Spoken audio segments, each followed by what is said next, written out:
Ramana Govinda, Lakshmi Ramana Govinda. Video शेवटपर्यंत बघा मित्र हो. तुम्हाला तिरुमलाचं पूर्ण दर्शन होईल. आम्ही 4 मित्र मिळून निघालेलो आहोत तिरुपती दर्शनासाठी. तिरुपती इथं पुणे स्टेशनहून चेन्नई एक्सप्रेस गाडी पकडून तिरुमलाला जाण्याची तयारी आणि चेन्नई एक्सप्रेस गाडी आलेली आहे. आणि आम्ही बसलो गाडीत. रात्रीचे 10 वाजून गेले होते आणि 11 वाजता आम्ही जवळजवळ जेवणाची तयारीसाठी घरूनच नेलेल्या डब्यावर ताव मारला आणि रात्रीची 12च्या नंतर झोप घेतली. सकाळ झाली आणि आम्ही हे निसर्गाचं सुंदर दर्शन तिरुपतीला जाताना चेन्नई एक्सप्रेस ह्या गाडीतून लाईव्ह दर्शन घेतलेलं आहे. कडे कपारी डोंगर दरी, सुंदर सुंदर दगड आणि निसर्गाचं अप्रतिम रूप पाहत दर्शनाचा आनंद घेत, निसर्गाचा आनंद घेत आम्ही पुढे चाललेलो आहोत.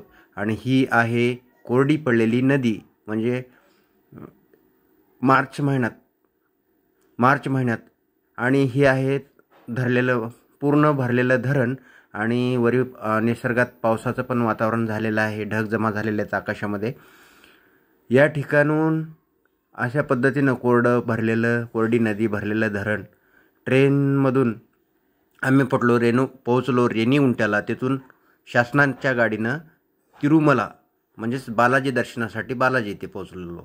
आणि या ठिकाणी आम्ही केला कल्याणकट्टा माधव निलयम येथे, म्हणजेच केसार्पण करून पुढे लॉकरला बॅगा ठेवल्या आणि आंघोळीला गेलेलो. आंघोळ करून दर्शनासाठी तयार पूर्ण. आणि या ठिकाणी सेल्फी पॉईंटला आलेलो.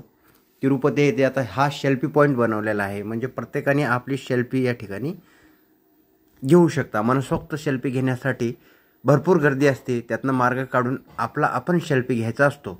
अशा प्रकारच्या पूर्ण सेल्फ्या घेतल्या, मनसोक्त सेल्फ्या घेतल्या आणि सर्व मित्रांनी मिळून. आणि आता आम्हाला लागलेली होती भरपूर अशी भूक, तर पुढे नाश्ता करण्यासाठी एका हॉटेलमध्ये गेलो.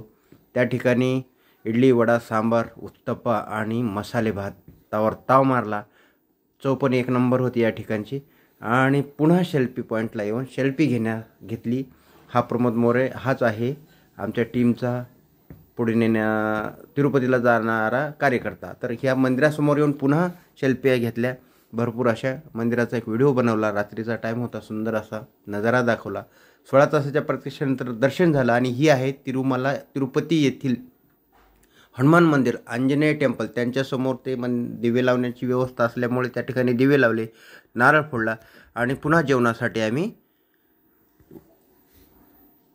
तिरुपती बालाजी येथील जेवण कक्षात पोहोचलो. त्या ठिकाणी जेवण केलं आणि तिरुपती बालाजी मंदिराच्या समोर, तिरुमला बालाजी मंदिराच्या समोर या ठिकाणी सांस्कृतिक कार्यक्रम चालू होता. या कार्यक्रमाचा आनंद घेतला.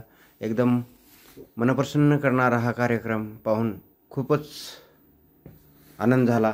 आणि याच ठिकाणून आम्ही आमच्या कुटुंबियांना घरी लाईव्ह दर्शन करून दिलं, फोन लावला. आणि तिथून पुढे आता तिरुपतीला जाण्याची तयारी चालू असतानाच या ठिकाणी आम्ही पुढे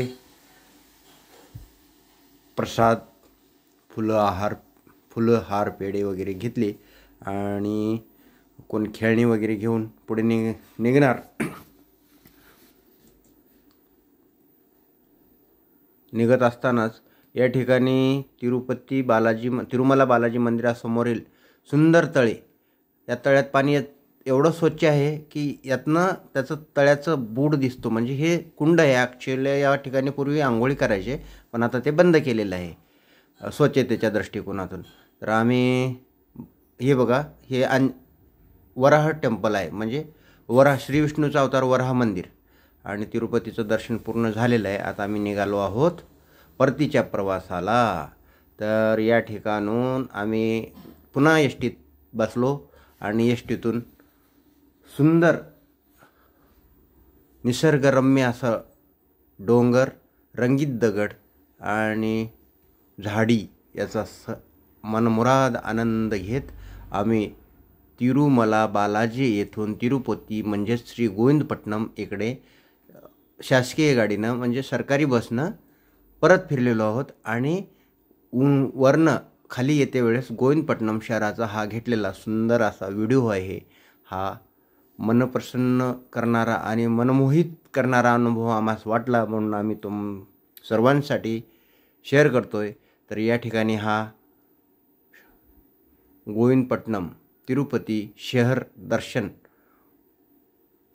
येताना उतारावून घेतलेलं हे पूर्ण दर्शन आहे शहराचं. तर अतिशय मन प्रफुल्लित करणारं वातावरण हे बघा. जिकडे पाहावे तिकडे आकाशात पण सुंदर असं वातावरण, झाडी, डोंगर, दरी आणि तिथला एकूण प्रवास फारच छान होता. या ठिकाणून आम्ही उतरलो आणि गोविंद महाराजाच्या दर्शनासाठी जाण्या अगोदर या गजराजांचं दर्शन घेतलं. गजराजांचं दर्शन घेऊन लॉकरला बॅगा ठेवून गोविंद महाराजाच्या दर्शनासाठी निघालो. दर्शन केलं, पद्मावतीचं दर्शन केलं. आम्ही निघालो वापिस. जय हिंद, जय महाराष्ट्र. शेअर